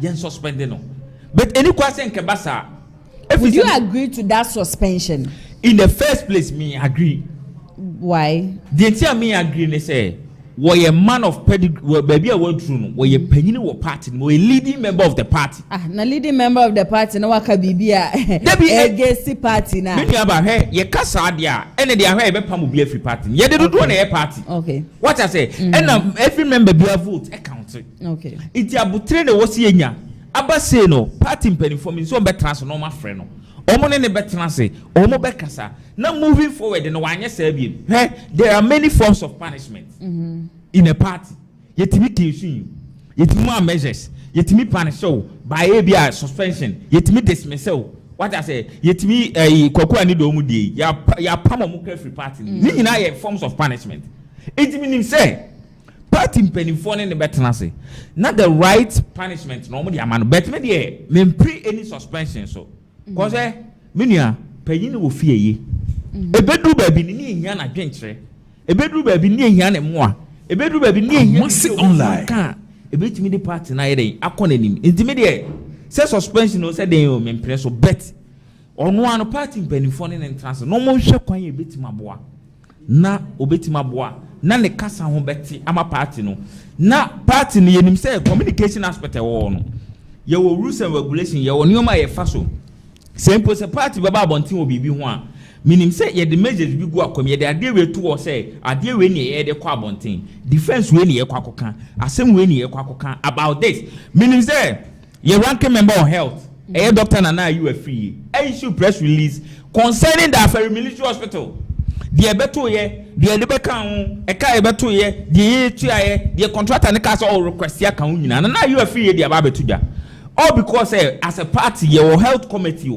it say you must speak area about to get any nyina ye di akire nti na menim say omo ne honorable Agyapong trans kan bibia be kwa asumdwe no ma kiusi ne say efi na ekono ye besre no enioma bi e de party ni beba form enioma bi e de party ni di beba form if say ye ka omo benefit from the party aminia yen ka no correct honorable benefit sure though wa party ni in all aspects but what's our benefit so they say it yenim say when you be ama wa so we nya mo no kro no ade a wa benefit from it there the nti na ye den o sa say o nti minim say party penifo ne kasa bibia be ko ye na bibia ye bi na party na 2028 yaba be gitu me a friend this for mo number.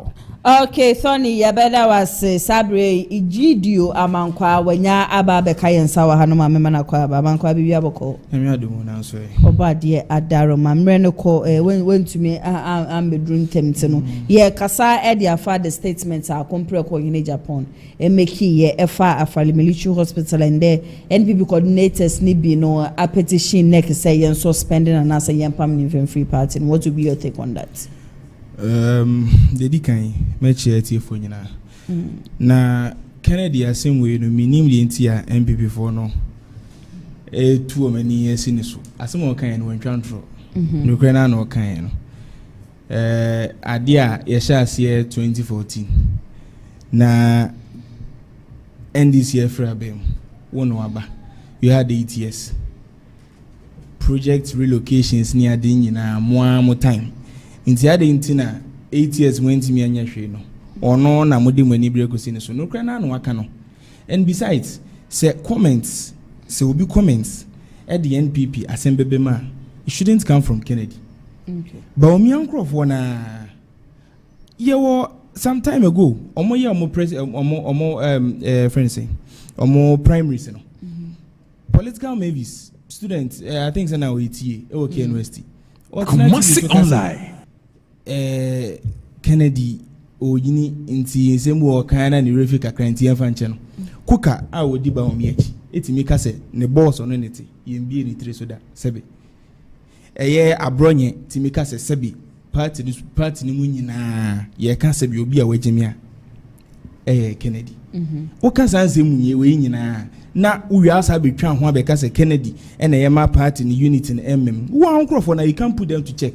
Okay. I didn't know about blaming Kennedy. Say Kennedy no na ye nyama we nyina. Bi jo am entiase. It shouldn't be that. Dimi me hu ni say omo person omo suspending omo bezom unifro na de. You entiase ni say omo yesa. Omo man ntinem na emom. Omo man hu ni say de di kan omo mpa na chew. Say ewom so ono so kan say ma etwitwide. Omienu nyina mo ntena se na mo ma asumdie mra. Na mo say dem ne party ne ebeko nanim. Na mo bo ne tro kan say di 2028 dem fa wo. Debi. Kwan candidates be and this did baby. Se party ni say ya na beko na we to ayampia na we gina chire kan de ompedia unity be any untimi mfa any faction a solid faction be face NDC. It's not going to work. Okay, amankwa ye beda wasi ankasa. Ye remu wa next topic. NPP to President John Dramani Mahama. Where is the 24-hour economy? 25 minutes. Many about her, Mamma Rebata Kitwebi. Hey, only NDC for included. Yeah, online. NDC for and no more Casas and any woman on my babem. What ye can and a Canadian Agyapong and Omumuno and I look as I'm suspended no mass suspended. Yanti Kroma, Cocoani do some more cane no cren. Yanamoyeno. More takes me sending from the party. Yanti Kroma. 2023 na anti kromwa ena mama ne kwam na do fo almost ye nyom no motete NDC party ni nche e wo kromwa enye court ne kokko wie ebi mu kra ka kire kwam na do fo so wa dam sebe tie fo mfa ncheme na de ni kwa so ne John Dramani mama be fa fam so kromwa uti kromwa na the next Steven atubiga e be ka NDC asem o mfam ni free party ni ena wote ye kasa se de asa eno na mote NDC na NDC aba ba 2023 na ni kromwa Mukuya ma bi bewi Asante region nyina mu castle of elder chairman and a fair command for no mu kasae e ma bi mini aba ma memla so he wonim NDC for tambia me se me kan o masem o ma yesa sasabonsa mo di ni fem o no mo di benkumoje yet kromu ana mo se mini aba se 24-hour economy ne so ane won ana me boa yes yet kromu ana mo se MPP for nya papa na ye nya papa MPP for ye ba ba mu no 2012 ye be fa nurses 2013 ye for mu 2014 ye for mu 2015 ye for mu 2016 ye sa fa wo mu ye na ye be fa sa wo mu ba so sa mo jagu no ye nya papa na mo na mo ye papa to aba ma mo nurses for to aba ma mo na mo ba be for mu wo de no to nchen a ko ye training college ko ka kiro mo say MPP for nya papa na ye ko fa license exams e dia bre training college for itu omo do omo ba ya o metwa mini aba me ne o kasa ne license exams guso koso untra wa antra untimi graduate as a teacher e wo kromu a omo wie no omo ko ye sua po university say hey ye dia di bi ba ne le ba bo am am bela nche no take ye say 24-hour economy. What do you want? Poker wouldn't say, I may buy a man who bought 2 years. What won't crow him say, Crano? A one company, 3 chefs, 3 people, it will Krumua. And the boy Jesus said, hey, and the year, cause I know you invest your own money. It is a mobile running 3 chefs there. It's still seeing baby the mobile on the best on board passport office. Or mini about on board DVLA. On board governmental agencies say, oh, Krumua the tray. And the mobile 1.5 year, mini about. Busan say one is still seeing Ben on what must start at 24-hour economy. On by almost 24-hour economy in Yamasubi. Yakobusa man be almost on the bay. On by the sea market to Krumua 24-hour. Satam near catch almost a 24-hour economy. Ghana for no was a Kamuya Suti, cause a catcher will say 24-hour economy. The NDC for party in Anna say, Miniaba, Oton Wachano Pania Jai. No watching and I do two not on the tray, be no mobile. Market no mo kwa kusi diama ye okromu a so online enti atroni ada mo de ba beji tumi okromu a mo be ka kire se mo ba mo be run 3 shift amount for mo be fa 3 people at a time no and the company be no matimi dia start ko devile kumasi ye akokɔhwe by 4 o'clock ye poya ye nko by 4 o'clock no mo nyina pon afiri ho ko passport office kokɔhwe ufre je ba passport office asana Central Region ba be passport abini aba ade se waje so sa kwa adwan wasaba na akɔpɛ hotel bi da na ade che wakwa akɔto aso itimi ni aba me de me ka ma Ghana fo nyina tene se Ghana fo mu atro mu de bagi tumi all right adada o mu de bagi tumi ko president don do man ma be gina take ye ekoye clock e ba be see ni che se 24-hour economy unim hwe kra no enipa ba akɔ ye adwuma no wo sole ya ba akɔ se ba betena se na ono so sole ya na ba akɔ atena se satam ka ye MPP for kire Ghana for ne NDC for say 24-hour economy ni nkofo bi okromu and still seem bi o mo ye dada baby to say hospital omo run 24-hour economy baby to say police station omo run 24-hour economy mu media houses mo run 24-hour economy it ye MPP for there be any say akadie any certain incentive any allowances bi na what say the mamu Native energize other companies. Emma Musu Yede, ever run 24-hour. But Omo Catcher said that you only did only man say, a one company, 3 people. And no buy it 1.5 year. Modina woo, Mutimi Fen Pabakokra, Mutimi 1.5-hour economy in any institution. Meanwhile, so mobile baby, presidential advisor on 24-hour economy. I will Gusitano. Gusitano and now what 1 million. Bosome na allowances ni pay nkwane na 300,000 Ghana cedi. This can 3 billion. Me na water space money me return ka. Osole the can free. On top petrol. Ni light bill buy ya o call ECG officer no yi ni party card at one. Ni atwam na de agu me no wo. Ehia for na ye ntimi to light bill. Do you have evidence on what you are saying because we know say Ghana ni bia etia electricity bill but for you to say with the no entia wo call ya no ekwe ni party card e de akwa akoto ho no sometimes my communication ho enye do you have an evidence on what you are saying? unim say Gusitano a senior presidential staffer.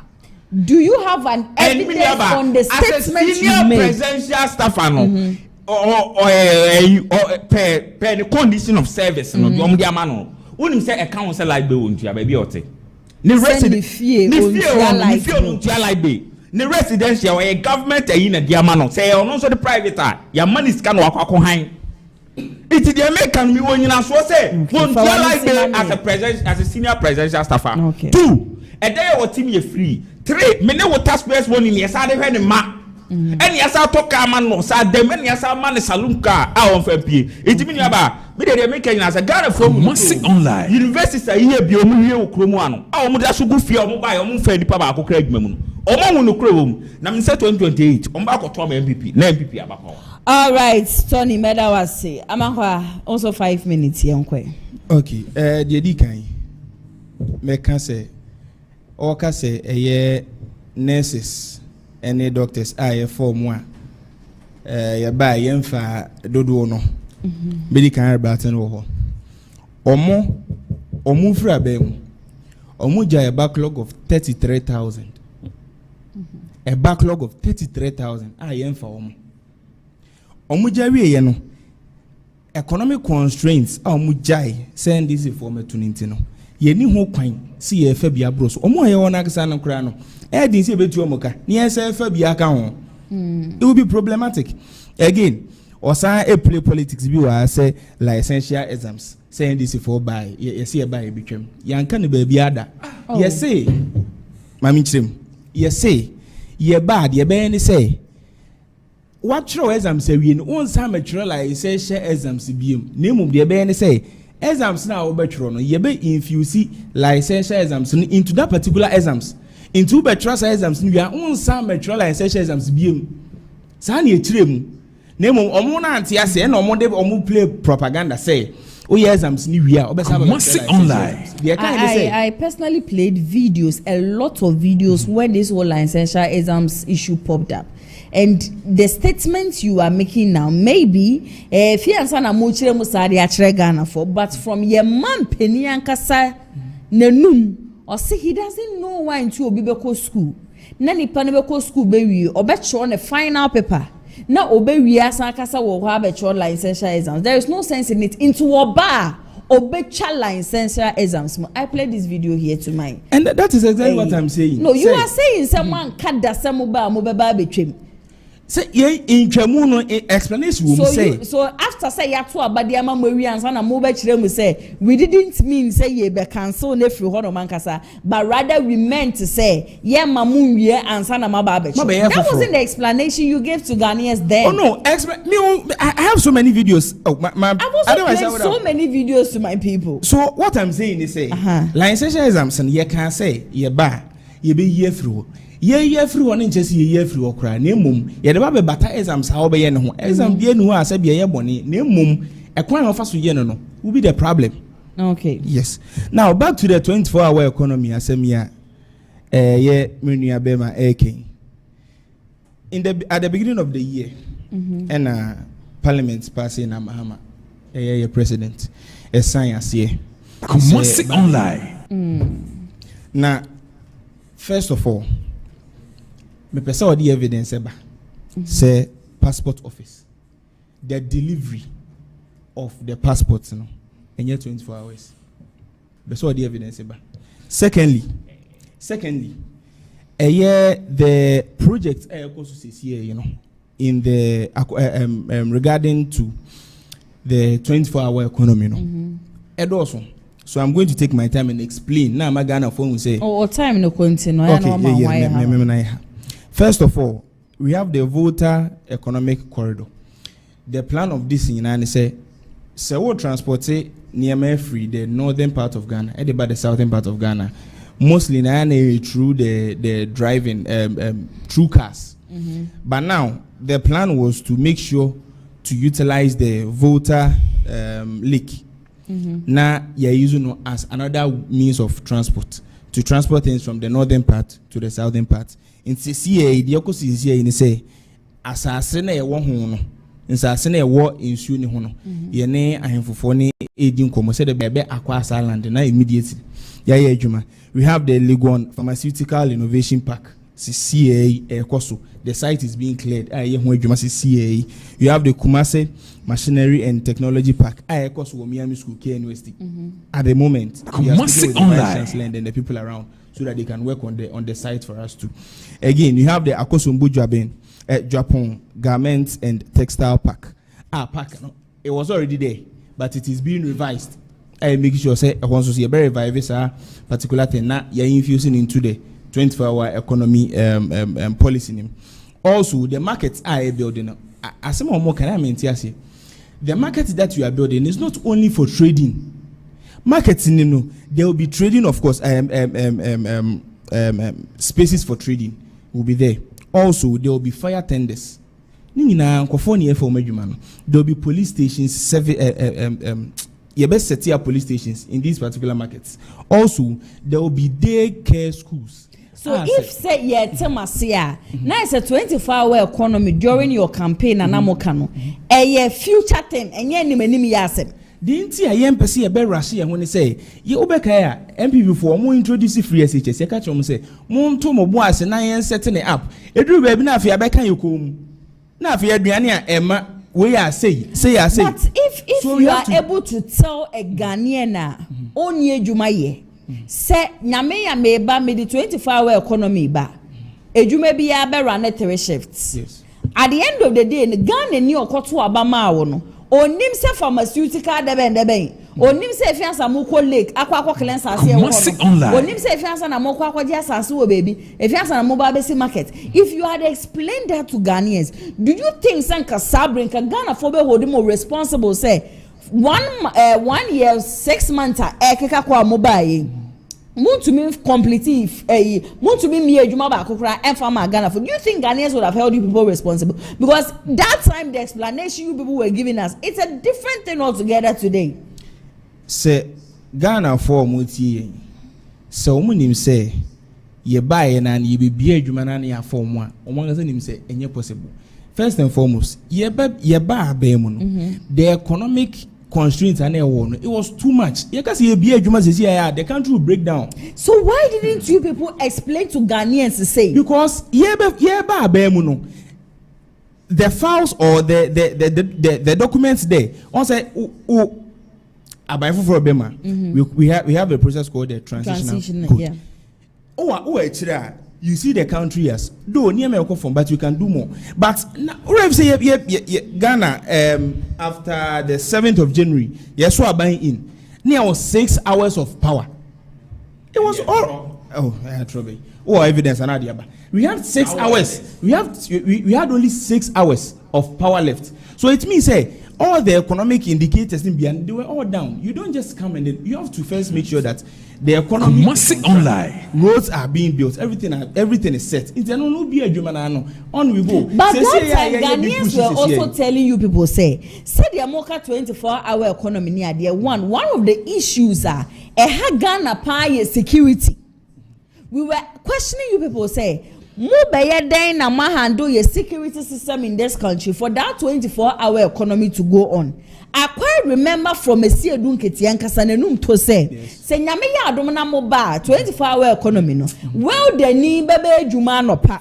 Now upon 2. Na ne nyon kwa ba beto aso 2 abepon 8. Na wo be fufu so ba be take over. We were asking you people say mo be adwuma be dia ma well the ni na enne brigana kwa ye lighting system kwa ye so poor. Into obi ba be ye den na najo be ye 10 something najo be ye 11 12. Wa ba betena honom say me be ye well the adwuma. Okay. Markets ni constructions ye kosu nyina no. Ya fa nkofo adwuma no mo ye. Ana me boa. So after doing that, after doing that, we have different avenues for them to thrive on. We have different avenues for them to thrive on. There will be police station services there. There will be fire tenders there. There will be ambulance services there. All the essential things a country to be stable behind. All of them will be there. Okay. Yes, so, yeah. So all that I'm saying is that Ghanaians should relax. We are setting up the structures. Okay. Eventually to be done. Here we are. Yeah, my name may project be an be a baby saying Ghana for cool. Now, if you have to make sure that the structures are in place. Until you shall see a fair juma, then on we go. Okay, Tony, what about that? Me about rebata will be here. Ghana for Mumianu so nche opewate 2028 minim say nyame bebo ye ho ban ne duru ahwe me nuaba we mako city online enie na me kam de ma no akan we city newsroom say I will restore automatic recruitment of nurses eno ye President John Dramani Mahama due to your time to me kan o ka kire say automatic posting o sa de beba e wo nurses for oba ye also want mama so automatic posting till now mutimi famai me nuaba he what de no to nchen ya Hey, come do so more. I say, President Dramani Mahama say, I will cancel it if I become president. Lancashire exams needless. President Dramani Mahama. Make my first paragraph and say, the former president and the flag bearer of the opposition National Democratic Congress, John Dramani Mahama, has vowed to cancel the teacher Lancashire exams if he become president again. He believes that the teacher certification program is unnecessary and should not have been introduced because, in his opinion, teachers already take such exams at every stage of training. Yen makache is what he defended. What he defended? What you know, person a catcher so oba obichel ancestors exams mo kromoa. I didn't know me can cressa. Mama politics a free from money. And now what once or one say Ube to me defend the 24-hour economy. What take a police station here? Then a police station ben and you two more krumwa. Police station ben I buy a scene or market when you two more krumwa. What you have a mini about? A thrown at Tiana Woody. You can't pressure Gara for. Many about me, man, see or rebata no. Hey, let me pay videos at Chen Bamiya. Kamedema will produce an unquabo. Toko Boahe, what Tram sister says in UTV. Osei, Deputy National Communication Officer of the NDs, Osei. Omuba baby on day 24-hour economy ni besha see passport office. Was all the oko ni pe wo. Inti ebe mana wane trace say the be ni pe na ngo no. On be quantum. It was cite example okromu say the whole Asante region address Cheduma Asante region. Obi free adura aba passport office wo dum so obeye biometrics. Oba ye tam anfa no. Either so high hotel and also kokoda yosako back to adura. Where the cost involved, the TNT involved, and the risk involved. It's your run 24 hours. I said the bear, a body plan I do 2 crown now, or bet my biometrics and near to Kromwa. And now what you defending the defendless? It's me about the Manusi on I'm Ghana online. So 2028, everybody have to me Ghana ye. All right, Swami interchange was 50% done before we left power. Former MCE of Swami. Tony, Miniaba. More MCE and a kasa same way. Yeah, in fact, Maxwell, a very fine gentleman. Many have one encounter since 2025 and Obabe DMC. In fact, we're running through the ranks. We're assembly member, presiding member, and Obabe MC. Hey, so I'm interchange here and okay. Hey, you fra bemu. Now even granted that be 52%, but we're rounding up to the nearest and I be 50%. Hey, what in BB? Who started interchange down? O first priority no. We are inspection we are. Now started project now. There was all here and said the itinerary rules. Hey, cause Swami kore. Swami akwan na ye. Swami kono kwan ye. Hey, Swami mpatem wa kwan na itinerary rules ni na ye. E me beka the main interchanger. Now we say one ye the congestion. The congestion from Swami roundabout. Ekwakusi kunum nyaye say the congestion. So I mean about it, I say, what in the 20 baby I know also overhead in the shas, baby to say something anymore. Baby to say Wesley College or baby I know or a 1 overpass baby dino. Ninja your cocoa hair is better in a day and your cocoa go 1 year started project. No, it was 50% there, not a done. And on there, the entire Casano. A year into phrases so interchange, you know. Your first phrase, your second phrase, your third phrase. So that's it. Say you said the NDC for about almost twice. Ya pen scato, ya pen be biatoa. Omo buy almost have this cars I go pay scafu for us on the contract and Sako site. When him so more second phrase in no more. Cause first phrase no, ye move a it is what me interchange in the first place no. Ye 50% in the can 52%. Now Michael Maso for so watch around no to the nearest point and why any 50%. So that's meaning about it. Ya the ordinary rules. Ya everything. Ya the conjunction. But why are you laughing? That don't me. Hey, on say assembly. Oh, can I no credit? What I say? Hey, it's meaning about. And you ma ya no honey adi na actually say one. Baby ya do ready. Near 50%. Now him say in all governance is a continuous process. Into omo buy no ya bibia de amom. Ya say. By next year or by next 2 years, no, or maybe a project, no, not Ghana for them in I wine high. The most funniest thing is right after the show, I personally know Tony say he would sit here and say, whatever statement that was made by Maxwell on the Swami interchange being 50% completed before they left power, he would say Maxwell or your trophy papa. And we think that the near was ready a day. Na ye mama no theater chemu. I wanted to deal with this whole topic. That's definitely going to be my topic for discussion because I have a lot to say. I'm NDC communicator and me mana kwenya na manenka sa amanko akasa na minti. Okay. Okay, say you know what's right. The current road minister, Agyapong Governance, in March 2025, and Oka say in Parliament, or say we are from My Joy Online. The 3 overpasses at Anomanji, Swami Road, and Obusiokruwa are progressing with contractors aiming to complete them within the next 2 months. However, Phase 1, which includes the main 4-tier Swami interchange, is only 13% complete. A major hindrance to progress remains the relocation of the JWCL pipelines. March 2025, Enna Kwame Abuja governs, the Minister for Roads and Highways, Echo Parliament. And will make it this statement say the first phase of this project is only 13% done. None of the MPs, including the former minister, could rebut what he said. So it means, with the fact in Parliament, that's the truth. Now, there be a first one. Must sit online. 13%.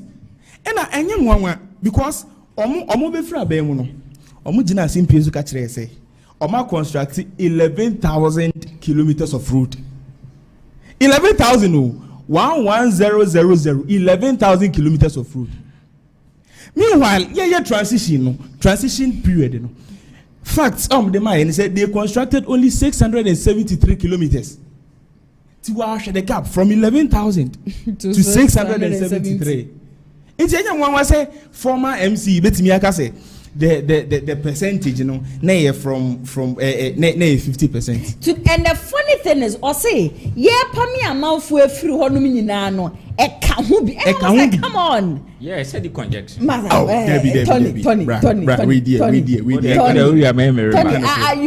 won't even give you the chance. Tony, I know you to be someone who speaks the truth. I know you to be someone you're correct, you're wrong, you're wrong. Sometimes let's not defend certain things. Club 600 are coin in a year count. The main roads connecting to the interchange. Abusokru akwan me na meti abusokru answer me to. Na no manya kwan yen ne. Anu manya kwan na ye. Mo ba no go Ghana for kro no. 40 mo meti so ma 30. Mo be physically be na di 40 mo fa ma 30 o kro mo a. Me proof. Na sika ya ko je 40 mo dia ba sika mo ni 1 tier sika di. Who evidence? Mo je 1 tier sika di ko evidence. Mo pa mo mechi me. Yes, serious. And yes I bro. For one see. What the message so? Na no asi yen ko na topic me nua ba. Dey make catch and say 40 no mo san famla. No mo nya 3 tier na 1 tier si ko mo fa di no. The topic is reason. So the interchange was 50% completed. Where Mojuma na mo here was it 50% complete? Yes, it was 50% complete because anomanya kwan ye ni nyina. So I'm about to acquire ye ni nyina. Club say na acquire ye ni nyina. Phase 2. Then what is the phase 2? Phase 1 is the main interchange. Interchange na juma be na yo. No one ya itinerary road so abeda interchange. Oh. One ya itinerary road so abeda interchange. Phase 2 dey man no problem. But the phase 1 of the main interchange. It's only 30%. We are what ya say ya acquire 11,000 kilometers. NDC for na America no. Me ye rebata we na me de manu asimi nua ba. Eya na mo dwen se no akwa na yete mama ba ba mo 2016 yete kromu aye ba beto abadon na ba na mama gina pa so ka kire se wa ye kromu akwan nyina ye ko sampa akwan na sampa akwan wo mu green book mo ye ko oni mfuturo na eku amanfo kromu ene wote ye ka 11,000 wa se woni hu asem wa me twata fu rose na so wa yeta fu rose na eso kwata fu santem ba bia me fru ma se kokoko ya akwan e wo e kwa na se ma contract akrama so da abo tintim wo said ye bonsam dem no intimi ni aba atro ni adada na mujibeji tumi na enya ni ne o ene Ghana fo ani abie nsem de wo amugina paso kan kromu ano ene mo ba ye ni nyina ba akokre ni wa matima ye intimi ni aba ni se Ghana fo de nyame adom meto aba de amaye. All right, ma me ko comment section na se na men kan comment ni bia aba na pressure gu me so sa I should read comments no. Enyasem ketwa recruits or see the base this Swami Mugabe Osei Mensah who has been doing serious damage to the Ashanti region as a whole. Is he really an Ashanti? Nicholas Osei, you will enjoy your chief of staff in your house after 2028 election. Gifty Sapon say you this Mensah you are what was wrong on what Kennedy said? Okay, how can this man lead a group of people being MPs of Ghana Parliament to use millions of dollars to import furniture from China to decorate the Parliament? Don't we have carpenters in Ghana? A shame. David, I still don't understand why Kennedy is entertaining Bawulaya and his criminals again. Kennedy should join the base because most of the NPP members hate him personally. Kennedy has no future in this bogus party. Okay, Solid TV Ghana, good job. Good afternoon, my daughter. Good afternoon, Daddy. I'm Papa Shaibu. No, Kuma say thanks to you, Father. Okay, me as a Ghanaians don't allow anyone to fly Agyapong to abroad for treatment. Agenda 111 hospital is there. The ones completed by NPP, or you can transfer her to Afali Military Hospital. We could also say, why can't this guy say yes? Ghana can take the World Cup. He's full of it. Okay, Tony, I think say. Oh dear, no. My brother NPP man, please leave Kennedy Agyapong alone, else insult will come after you, hypocrite. Please respect yourself. My brother NPP man, if you are saying Afari Hospital is okay for you, take Agyapong there for treatment. Wicked people, NPP is wicked. Okay, Josephine, or say stupid talk. What made Honorable Ken talk in that way? Go and sack him up. He will never follow the party again. Me as my brother NPP man, talk about your NPP. Leave alone NPP. You are wicked. You think Ghanaians are fools? We will show you Kennedy all the way. Kwabena Ahenka, say Nana, I'm watching you from New Jersey. Good job. Thank you very much. My brother NPP man, the time we Ghanaians youth were crying for jobs, Samira Baumia was using our money for Baakye celebrities. The party I hate in my life is NDC, but it's NDC who did Ketia Dubai stores phase 1 for 4 years. 8 years we did nothing. Online. We are not fools again. My brother NPP man. Nice. As a Tony in the comments how can a whole vice president play wicked to his own party members, taking his property by force? Otibosu house saga is Legon. Eric Boakye said the NPP people did not want the truth. The base is the way for Ghana. My brother, why? Current NPP people know how to lie. My brother, 8 years in power, you disappointed the Ashantis. In 8 years, former Minister Osei Mensah couldn't mention 5 major projects in Ashanti region. What a shame. NPP is too wicked. Not just say comment ni bi abeba no enukra masemu no and I'm a kind be emra no e konti Tony well last and final words fetu dwa no bi apese ochia na mami mini aba de meka che NPP party ne say ye boaboa ye ho they say ene na party ne close form for constituency omomo be PK forms ne party penifo ko sabete constituency chairman Kojo Chijima Stevens ni party penifo you know bi akosabete na mnim say delegates ni ebehwe ni atoaba e dia ma de obetima boa ni abeji tumi 2028 you be this can be also kotranchen. Okay, yes the bibi be kan nsa wa fa ma party ba kokodi ni pa foforo nsa na so ton ye no commerce online ba kotranchen na mnim say party delegates no ebehwe no matimi aboa no mayi omo mbetima ba beboa na party na fa ne ntuma pefra na 2028 ababeji tumi tie ko ide ma menchia Miami ni abako US Miami ni asari US menchia ne pa menchia kase de mano ha. Okay, yo awankwa maminti o last and final ways no bi abesochi me ka che Ghana for say yenya abutre na adwuma pa John Dramani Mahama ye ne die mi wogidie se ai bi dade foforo ye enye ne den enti yenya abutre yenya abutoyem na adwuma ene bibia beboa my Ghana ne de papa ne be yaman. All right, amanko e beda wase ebusia ene wona me no wo motwetwe nkomo e studio ha e amankwa ene Tony both NPP and then NDC communicators lawyer fans amode adwenche ba ye nyina nso no ye beda munyina asiye papa panjume ko bi adaroma ena ne mitumi betna video manum say the showdown jumedie no ebeso mo Danis garage me pacho ka bia wo pato bia say ye Land Cruiser say ye Tacoma say ye V8 me pacho ko hu wo mo a wo benye bi ede ama me si baby a weda no say de ekeka ko ne say de nsuo ne toto ne de o to cars a wo hu no ato papa na ya kwa nyina nye to talk card ya ubetumi e de akọ long journey a chese wo engine enko se wo kwemu ni ade cars ne de papa de Danis garage nko a e na obenya car papa e wo mo location de Kumasi asokwa wo mo ni TI Amas e na edi inhwenim 0550623377 ofre wo mo beje so shonko na wo mo ne wo atwetwe enkomo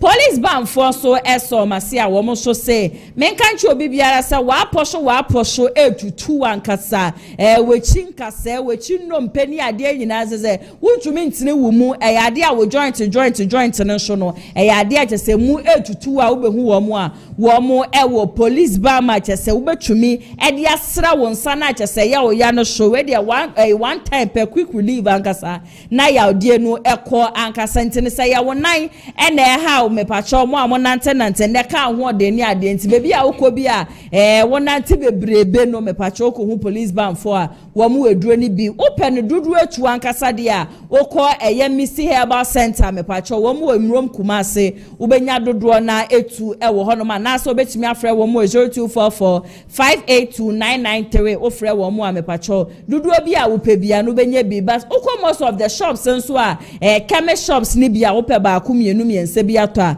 mepacho benya bi wo ho no na eja ye de massage maka chem say the base work no baso on the 3rd of July 2026 mepacho kope police ba mi bi na yemfa massage o said ye be ya dani dru ho no ma me adnante wonte pains bia wo uridie mu eja wana eja wo mo eboa mi amanne mitumi betina fidie mu anu say de be dwumadi e be show no MC a ho no kwadwo ye boa ene nana ya wo mo sanu adwuma ene chegu ye hana ATP so nsema hodo eba won krata nam nyina no wono ene de besom ye na executive producer so Mr. Daniel Yeboa me so ametire adwam di dwumadi e besom mo me so me din ene nana ya se wanyame ya adoma e china exactly 2 p.m. kosi 4 p.m. ye besan so edi ehia e wo showdown dwumadi so for now ne de makra mo stay safe.